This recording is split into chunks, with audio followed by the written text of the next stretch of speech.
নমস্কার বন্ধুরা, welcome back to my channel Labani's cook and ব্লগে সকলকে স্বাগত জানিয়ে আজকে আরও একটা নতুন ভিডিওর সঙ্গে। তো চলো ভিডিওটা শুরু করা যাক। আশা করি তোমাদের ভালো লাগবে। আমি আজ কয়েকদিনের জন্য গেছিলাম বাড়িতে ঘুরতে, তো সেখান থেকে আবার মায়ের বাড়িও গেছিলাম।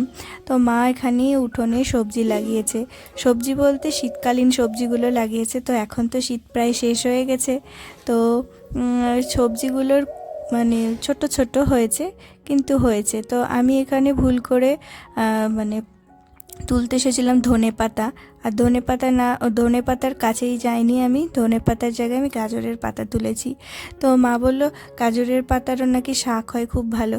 তো যাই হোক, আমি গাজরের পাতা তুলে ফেলেছিলাম। তো গাজরের পাতা আরও পরে কিছুটা তুলে শাক রান্না হয়েছিল। গাজরের শাক আমি কখনো খাইনি, তো খেতে কিন্তু খুব সুন্দর হয়েছিল। তো যাই হোক, ভিডিও তো করেছিলাম, কিন্তু সেগুলো এডিট করার সময় পাইনি, আর ওখানে তো ইন্টারনেটের অভাবে আমি ভিডিওগুলো আপলোডই করতে পারিনি। তো যাই হোক, এখন তোমাদের সাথে শেয়ার করব। মা এখানে অনেক রকমের সবজি চাষ করেছিল। তো আমি গাজরের শাকগুলোকে তুলে জড়ো করেছি, ধনেপাতা বলে একদম দেখতে ধনেপাতার মতোই ছিল। তো আমি ভাবলাম এখন যেহেতু শীত শেষ হয়ে গেছে, তো পাতাগুলো হয়তো এরকম সরু সরু হয়েছে, ধনেপাতার যে এরকম আকার হয় সেরকমটা হয়নি।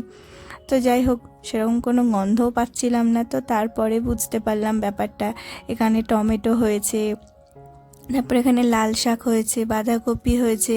বাঁধাকপিগুলো বেশ বড়ই হয়েছে, আর গাজরগুলো তো দেখার মতো ছিল। গাজরগুলো একদম ছোট্ট ছোট্ট কিউট কিউট, দুটো গাজর তুলেছিলাম। তারপর আমি বললাম থাক, কিছুদিন আর একটু বড় হোক, যদি বড় হয় আর কি। তবে হবে না, যেহেতু এখন শীতটা শেষ হয়ে গেছে। সিজনের জিনিস তো সিজনেই হয়তো ভালো হয়। এখানে ফুলকপিটাও দেখো একদমই হয়নি, তো হয়তো এগুলো পরে হবে কিনা জানি না। তো তারপরে আমি একটুখানি ব্রেকফাস্ট বানিয়ে নিচ্ছিলাম। ব্রেকফাস্টে আজকে আমাদের এখানে হচ্ছিল মানে চিড়ের পোলাও বানাবো। তো চিড়েটা আর কি, যে চিড়েটাতে পোহা বানানো হয় সেই চিড়েটা ছিল না, এমনি নর্মাল চিড়ে ছিল। যে কারণে চিড়েটা আর কি একটু ধোয়ার পর একটু জড়ো জড়ো হয়ে গেছিলো, মানে দলা দলা পেকে গেছিলো। তো যাই হোক, খেতে কিন্তু খুব টেস্টি হয়েছিল। আমাদের গাছের কারি পাতা তুলে কারি পাতা আর ফোড়ন দিয়ে সেসব বানিয়ে নিয়েছিলাম। তো পোহা বানাতে সবাই জানে। তো চলো তারপরে করব হলো ফ্রিজের পরিষ্কার। তো এই শীতটা শেষ হয়ে গেছে, ফ্রিজ হয়ে আছে একদম অগোছালো। তো আমি ভাবলাম যে ক্লিন করে দিই, আর কিছু না কিছু কাজ না করলে না বসে থাকতে ভালোও লাগে না। তো সেই কারণে ফ্রিজ ক্লিন করতে শুরু করেছি। জলের মধ্যে নিয়েছি বেকিং সোডা, তারপর ভালো করে মুছে একদম ফ্রিজটাকে আগে পরিষ্কার করে নেব। অনেক হাবি জাবি জমিয়ে রাখে, তো সেগুলোকে অনেক কিছু ফেলে দিয়েছি। তারপরে পরিষ্কার করে একদম জিনিসগুলোকে গোছগাছ করব। তো তার সাথে আমি কিছু ছোট ছোট টিপস যেগুলো ফলো করে দেখেছি সেগুলো তোমাদের সাথে শেয়ার করব।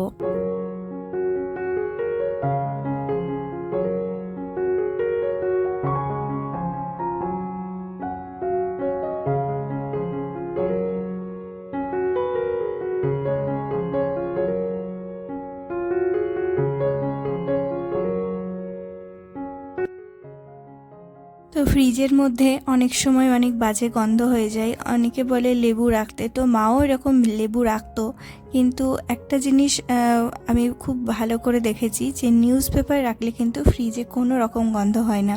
এখন আমি ফ্রিজটা পরিষ্কার করছি নোংরা হয়েছে বলে, কিন্তু ফ্রিজে কোনো রকম গন্ধ নেই, কারণ ফ্রিজের মধ্যে পুরানো নিউজ পেপার ছিল। আমি সবসময় এই পাল্লাগুলোর মধ্যে নিউজ পেপার পেতে রাখি, কারণ পাল্লাগুলোর মধ্যে কিছু না কিছু খাবার বা কোনো জিনিস রাখলে পরে সেটা দাগ হয়ে যায় এবং সেটা তুলতে অনেক সমস্যা হয়।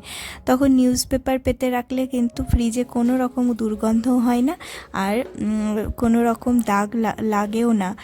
লাগলে ফ্রিজটা যখন ক্লিন করি তখন পুরানো নিউজ পেপারটা তুলে ফেলে দিয়ে আবার এই যে আমি নতুন করে আবার নিউজ পেপার লাগিয়ে দিলাম। যেরকম পাল্লার সাইজ সেরকম কেটে নিয়েছি, কেটে নিয়ে পাল্লাতে আবার লাগিয়ে দিলাম। প্রত্যেকটা শেলফের মধ্যে লাগিয়েছি, শুধু ডিম রাখার ট্রেটাতে লাগাইনি।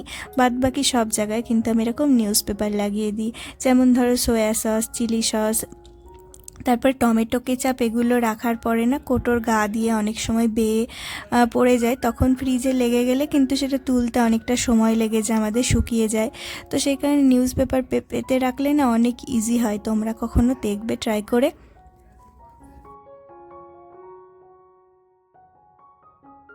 আর এই কন্টেনারগুলো কিন্তু খুব কাজের। আমি এই কন্টেনারগুলো একদম ফেলি না, আমার বাড়িতে কেউ ফেলে না, কারণ এই কন্টেনারগুলো ফুড কন্টেনার, আমরা খাবার অর্ডার করি তখন আসে।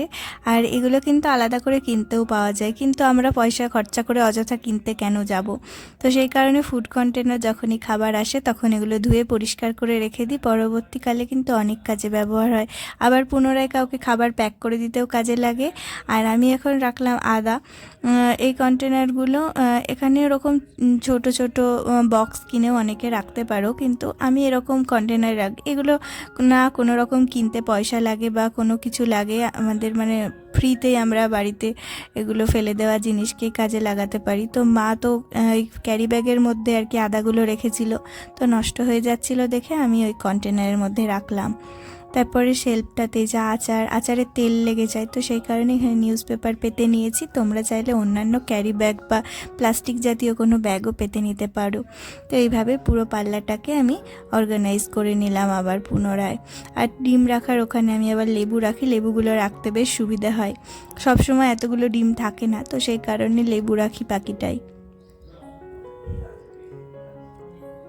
কোনো রকম যদি বক্স না থাকে তাহলে এই কন্টেনারগুলোর মধ্যে কিন্তু আদা রসুন ছাড়িয়ে রাখলে ভালো থাকে।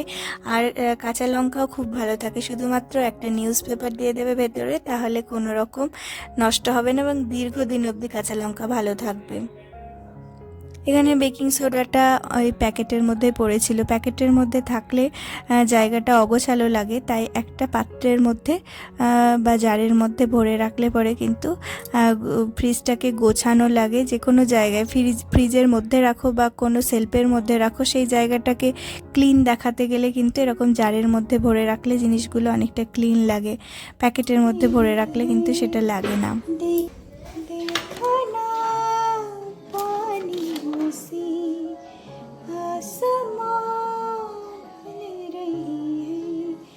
देखना पानियों से ज़मीने से।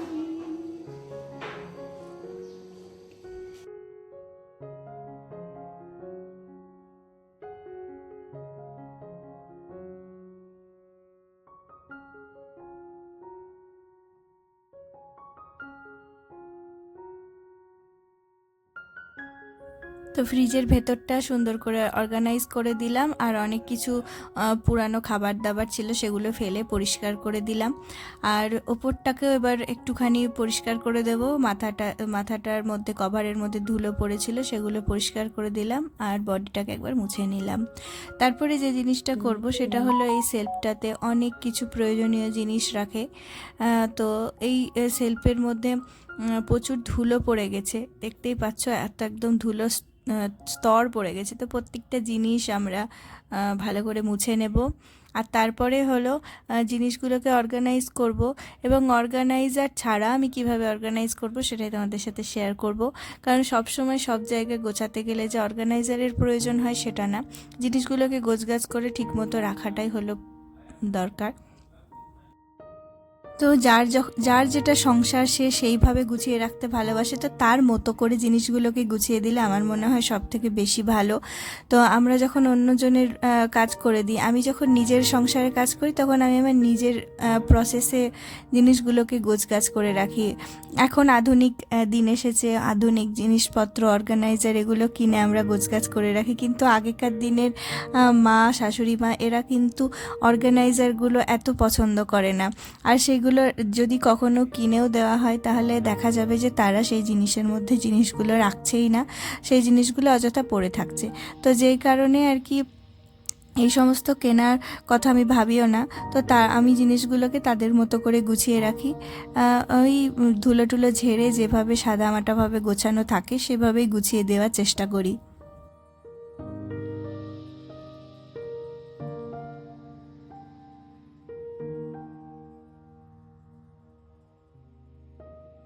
তো এখানে প্রচুর ওষুধ থাকে, তো শাশুড়ি মা আর কি প্রচুর ওষুধ খাই।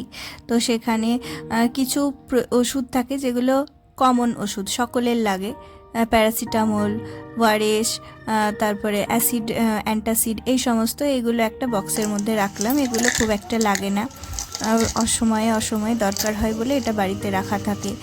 আর এটার মধ্যে এটা একটা পুরানো গ্লাস, তার মধ্যে কিছু পেন থাকে আর একটা আঠা থাকে। এটা টুকটাক বাড়িতে কোনো কিছু মানে সবজি বাজার বা এটা সেটা লিস্ট বানানোর জন্য এখানে হাতের কাছে রাখে আর কি মা। তো সেই কারণে এটা এর মধ্যে রাখা থাকে কয়েকটা পেন। আর এখানে এই যে পিঠ চুলকানোর হাতাগুলো, এটা সব সময় মার কাজে লাগে, তো সেই কারণে এখানে রেখেছে। আর প্রচুর প্রচুর ওষুধ, যেগুলো এক্সট্রা ওষুধ ছিল অনেক, সেগুলো এই বক্সের মধ্যে রাখলাম। তো ওষুধগুলো আমি কি করি, সব সময়তেই বাছাই করে দিই, কারণ এক্সপায়ার হয়ে যাওয়া ওষুধগুলো থেকে যায়। তো সেই কারণে সব সময় ওষুধগুলোকে আমি বাছাই করে, অনেক ওষুধ বেরোলো, অনেক আবর্জনা বেরোলো, যেগুলো এক্সপায়ার হয়ে গেছে সেই সমস্ত ওষুধ ফেলে দিলাম। অনেক হাবিজাবি ছিল, সেগুলো ফেলে দিলাম। আর মা যেহেতু এই প্যাকেটের মধ্যে এরকম করে রাখতেই পছন্দ করে ওষুধগুলো, তো আমি ওইভাবেই রাখলাম, ওগুলো আলাদা করে কিছু করলাম না। আর এগুলোর মধ্যেও সমস্ত ওষুধ, এই সমস্ত ওষুধগুলো হলো এক্সপায়ার হয়ে গেছে, তো সেগুলো আমি দেখে দেখে একদম। এই ওষুধটা ভিটামিন ই ক্যাপসুল, তো এটাও এক্সপায়ার হয়ে গেছে, কিন্তু বডিতে এটা লাগানো যায় ভিটামিন ই ক্যাপসুল, তো সেটা রাখতে পারি। আর এখানে কিছু অয়েনমেন্ট ছিল, তো সেগুলো এখানে দেখে বাছাই করে সেগুলোকে এক্সপায়ার হয়ে গেলে ফেলে দেবো, না হলে রেখে দেবো।